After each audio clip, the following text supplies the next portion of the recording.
Harapan ke depan saya mendirikan padepokan ini, saya untuk mengayomi, istilahnya mengayomi semua orang yang minta tolong pada saya. Saya tidak terpaku dengan suatu materi, karena banyak sekali orang yang bilang ke saya, saya mau konsultasi mahalnya berapa. Saya tidak meminta seperti itu. Kalau kalian pun ingin berkonsultasi, ingin mengasuh kawruh, ingin tukar kawruh sama saya, monggo, silakan. Assalamualaikum warahmatullahi wabarakatuh. Perkenalkan, nama saya Ki Arjuna Samudra. Di sini saya seorang praktisi spiritual yang ada di daerah Solo, Jawa Tengah, lebih tepatnya di kawasan Kartosuro RT 1 RT 6, yaitu di Desa Kabalan Ngajorjo, Kartosuro. Ya, di sini kesempatan kali ini saya akan menceritakan pengalaman saya sebelum saya menjadi seorang spiritual. Dan di sini saya akan menceritakan dari awal mulanya sampai saya jadi yang sekarang ini. Jadi awal mulanya saya itu sejak umur 1 tahun saya itu sudah memiliki kelebihan yang Allah berikan pada saya. Saya bisa melihat bangsa hal gaib, kalau saya katakan seperti itu, hal yang tak kasat mata yang orang lain tidak bisa melihat, tapi saya diberikan karunia itu dan kelebihan itu. Saya mulai mengasah ilmu kebatinan itu dari mulai kelas 4 SD. Dari kelas 4 SD itu saya sudah mulai mengasah kebatinan saya sudah mengasah mata saya untuk melihat hal-hal seperti itu, walaupun dulunya saya masih ada rasa kecurigaan. Kalau saya bisa melihat sesuatu yang orang lain tidak bisa lihat, karena seringkali bapak saya mengatakan, kamu jangan halusinasi. Enggak, padahal di situ saya benar-benar melihat yang pertama kali yang sangat berkesan dalam hidup saya waktu saya kelas 4 SD, ada sosok pocong yang berada di belakang kamar mandi saya. Itu ketika waktu maghrib. Itu awal mulanya seperti itu. Waktu maghrib saya baru ke belakang, di situ muncullah sosok pocong itu, dan di situ awal mulanya saya sering merasa ketakutan. Nah, di situ ketika saya sering merasa ketakutan, di situ saya mencoba untuk memberanikan diri saya untuk berkenalan dengan mereka dan lebih mendalami dunia mereka. Karena bagi saya dunia spiritual itu harus digali, karena itu banyak sekali keinginan saya untuk mengetahui sebangsa mereka. Itu dari awal mulanya yang paling berkesan bagi saya ketika saya masih kelas 4 SD di situ. Dan di situ saya mulai mengembangkan diri saya ketika saya bertemu dengan salah satu sosok jin yang bernama Yang Gandarwo Seto. Dia adalah berwujudan genderuwo.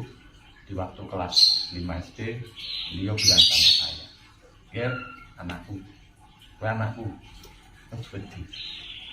mimpo tadi bapakmu." Tapi sebetulnya itu saya tahu itu bukan bapak saya. Di situ dia bilang, "Aku ini wujudku genderuwo. Nek kowe nyeluk aku Gandarwo Seto. Asalku saka Alas, Purwo, Banyuwangi."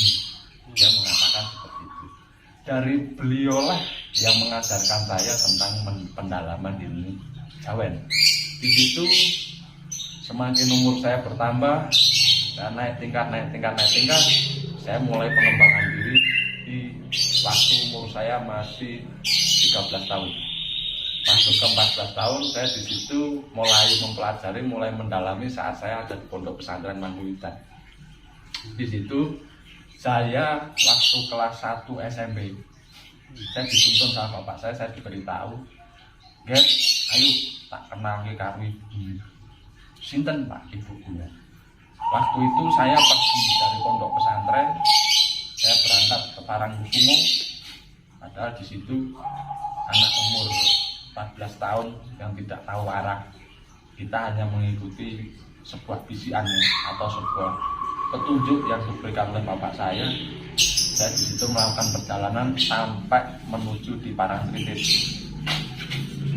Di perjalanan saya di kala itu saya hanya naik truk sama pickup. Di situ saya ditemani dengan dua teman saya yang saya sebutkan namanya, sebut saja si kampret sama si pitik, karena itu teman saya, panggilan saya zaman dulu itu seperti itu. Jadi saya bilang, Pret, ayo takjak nanti aku itu bisikan sama bapak nanti yang gitu lagi dulu ini aku juga ngerti, kita sama-sama tidak mengetahui arah. Di saat itulah saya menguji mental saya dan mengikuti apa yang disampaikan oleh bapak saya yang saya sebutkan. Bapak saya yang wujudnya gendruwo, yang saya sebutkan yang Gandarwo Seto itu, saya dituntun untuk menuju ke arah Jogja. Di situ perjalanan saya dimulai dari saya jalan kaki 40 kilo, saya jalan kaki dari ujung ketemu ujung, saya panas kepanasan dan kehujanan. Itu awal mula perjalanan saya sampai pada akhirnya yang seperti ini. Nah, di situ awal mulanya juga saya bertemu dengan Gusti Kanjeng Ratu Ibu yang sekarang ini mengayomi Padepokan. Alhamdulillah untuk tamu-tamu saya ya, yang kemarin ada dari kota Palembang, kota Sumatera, kota Aceh, kota Pontianak, kota Kalimantan, Papua, Malang, Ponorogo. Alhamdulillah sampai seluruh Indonesia pada datang ke sini, dan di situ banyak berbagai keluhan, antara keluhan medis dan non medis, atau juga keperluan ya seperti hanya masalah asmara, dunia percintaan, dunia pelet, ngasihan, minta kewibawaan, minta dinaikkan pangkatnya, minta dinaikkan derajatnya, minta kekayaan. Itu yang lebih banyak di situ, terutama pasien saya yang lebih banyak, lebih condong di kota Jakarta. Jadi dari kota Jakarta ke Jakarta Selatan, Jakarta Timur, Jakarta Barat, Jakarta Utara, sampai di ujung Merak, Banten. Di situ banyak sekali pasien-pasien saya yang dari Jakarta, ibu kota, termasuk berbagai provinsi yang selama ini datang ke sini. Ada yang minta pesugihan, ada yang minta pelarisan, ada yang minta pengasihan, ada yang minta disatukan dengan pasangannya, ada yang ingin merusak rumah tangga juga, ada macam-macam gitu. Banyak keluhan, banyak juga yang datang ke saya ini minta solusinya, agar saya juga lebih baik seperti apa, minta diberikan saran, minta diberikan nasihat. Dan di situ juga ada beberapa pasien saya juga yang mengundang saya untuk melakukan pembersihan rumah, pembersihan toko, tempat usaha, hiburan malam dan lain sebagainya, dengan tujuan berdalih mereka agar tempat saya nyaman, agar rezekinya kembali. Di situ saya juga diundang untuk ruatan buang sekolah. Ya juga ada beberapa juga pasien yang datang ke sini untuk minta diantarkan ke Parangkusumo, karena saya salah satu kuncen juga yang ada di Parangkusumo, dan kuncen juga yang ada di ini Gua Langseh yang ada di barat Gunung Kidul. Di sini kalau saya sebutkan wong Jawa iki nyebutin lelaku gitu. Lelaku saya yang paling berkesan itu saya mulai di tahun 2012. Di tahun 2012 saya benar-benar gembleng sama salah satu bapak saya sendiri. Saya disuruh laku awal mula tidak tidur itu selama 31 hari. Terus saya suruh jalan seperti orang gila itu 41 hari. Saya ngerowot 81 hari. Kosong ngebleng yang berada di Gua Langseh itu 41 hari. Terakhir saya dikasih hukuman lagi karena ada beberapa lelaki yang tidak bisa saya selesaikan. Saya dihukum untuk terpapar di Waduk Dengklek, Boyolali selama kurang lebih 3 bulan untuk menjalani hukuman saya di situ.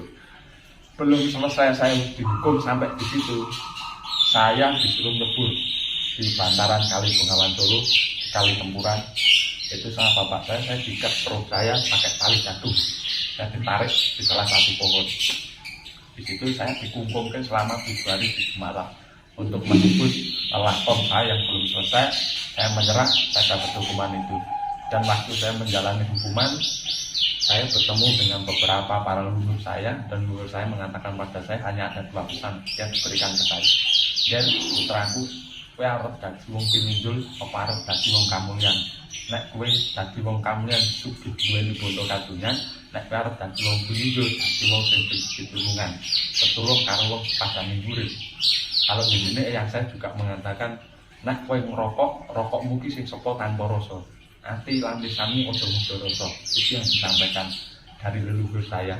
Nah dari situlah saya bisa menjadi yang sekarang dari suatu perjalanan, dan pada akhirnya juga sampai saat ini juga saya masih melakukan laku tirakat. Seperti hanya saya bertapa, bersemedi setiap malam untuk menenangkan pikiran, untuk penyatuan dengan alam, penyatuan sinerginya. Saya masih lelaku berziarah ke tempat-tempat leluhur saya untuk saya sambangi. Dan disitu juga saya masih mengikuti dawuh. Dawuh itu atau sebuah petunjuk yang disampaikan melalui batin saya untuk saya melakukan tirakat. Seperti hanya saat ini, yang kemarin-kemarin saya juga baru selesai, istilahnya tirakat tidak tidur itu 1 minggu. Baru hari ini tadi saya tidur sebentar, sini udah mulai laku lagi. Karena pesannya beliau, Ger, belokkan, gue kudu laku toko broto. Nek wis anggonmu toko broto, sing tak jaluk marang awakmu, topo kanthi temune 7 sasi. Nek urung temu 7 sasi, aja mudhun. Saka papatane dhuwur gunung. Tapi saya bilang sama beliau, untuk saat ini saya belum bisa ya, karena memang banyak orang yang minta tolong ke saya. Nah di situ sama leluhur saya mengatakan topo broto ana ing papan gunungmu, ana ing palenggamu, ana ing setunggalmu. Ya itu yang saya maksudkan, kamar ritual saya atau kamar suci. Kalau santri-santri bilang pada saya itu penjara suci gitu. Jadi ketika orang itu masuk di situ, itu pengadilan dalam arti kamu tidak bisa berbohong pada leluhur. Kalau kamu berbohong pada dirimu sendiri, berarti kamu berbohong pada apa yang ingin kamu capai. Karena suatu perjalanan memang membutuhkan proses. Dari situ juga saya untuk mendapatkan beberapa keilmuan, saya diperintahkan untuk menjalankan poso ngireng, yaitu saya hanya minum es kopi, saya hanya minum es kopi selama 7 hari berturut-turut, tanpa makan, tanpa minum air putih, tanpa makan nasi. Jadi selama 7 hari berturut-turut saya hanya minum es kopi, ngerokok. Itu karena perintahnya beliau seperti itu. Kalau saya waktu menjalankan ngerokok, saya hanya makan daunan.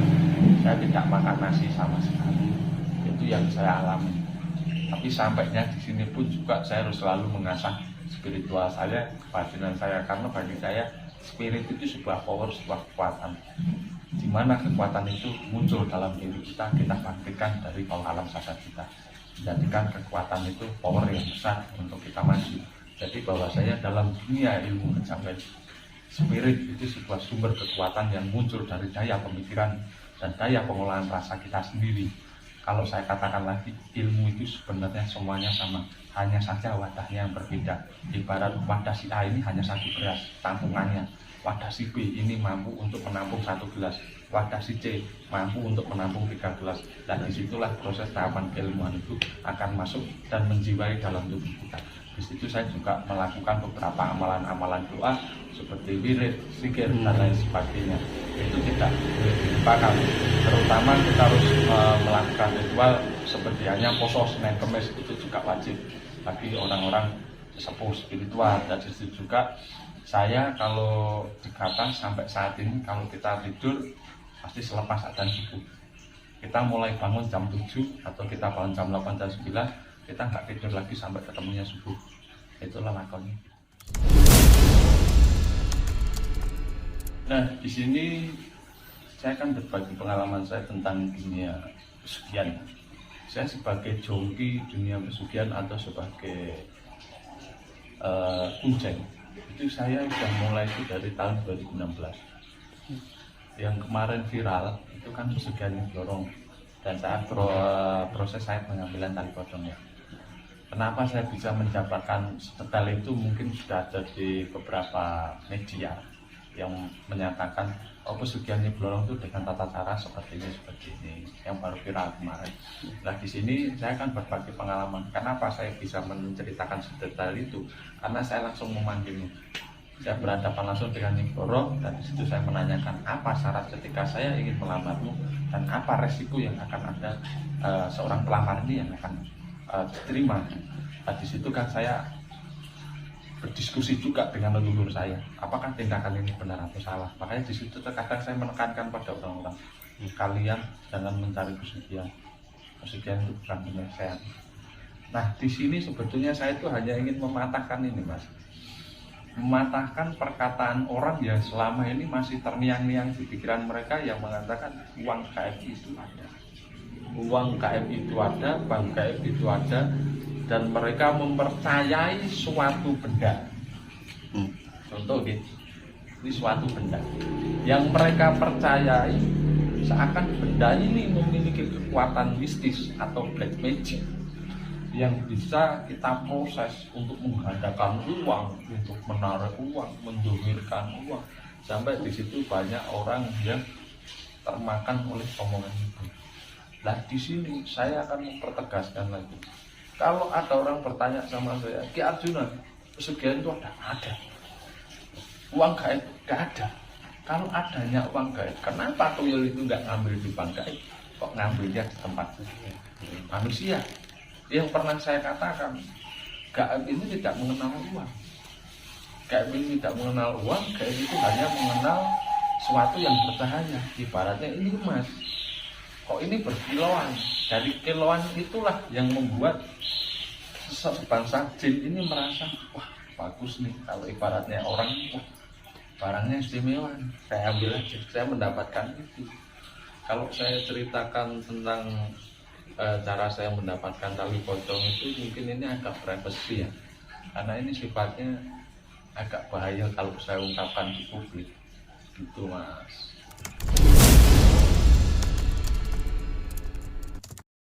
Untuk kalangan kaum muda sekarang ini ya, ketika kalian ingin mempelajari dunia spiritual, kalian harus menyiapkan mental. 1, 2 pikiran, 3 hati yang bersih, 4 jiwa. Jiwa kalian dalam menjiwai atau mendalami dunia spiritual. Ujian ini akan bertubi-tubi. Dari mentalmu akan diuji, fisikmu akan diuji, pikiranmu akan diuji, emosimu akan diuji, semuanya. Karena apa? Saya sudah mengalami sendiri. Pesan saya untuk teman-teman di luar sana ya, siapapun ingin mempelajari dunia spiritual, bisa. Carilah diri yang sempurna. Yang sempurna itu dalam arti apa? 1, tidak cacat. 2, kalau orang Jawa mengatakan, baiknya lo, wong pinunjul. Bapaknya lo, wong pinunjul. Wong pinunjul dikata orang Jawa itu wong mudeng teman. Orang kok mudeng-mudengan, orang kok dukun-dukun dauka-uka. Anu iki. Kalau para dukun tersinggung ya silakan temuin saya. Saya di sini memang saya akan mengatakan jujur. Stop untuk kalian semua. Ya saya katakan teman-teman spiritual, janganlah kalian uka-uka seperti itu. Karena orang yang minta tolong pada kita itu mereka rela kerja pagi, siang, dan malam hanya untuk memenuhi hajatnya. Jangan kalian tipu dengan tipu muslihat kalian. Jangan kalian tipu dengan cara pesulap kalian. Kalau kalian nggak terima ngomong saya tunggu di sini. Saya juga.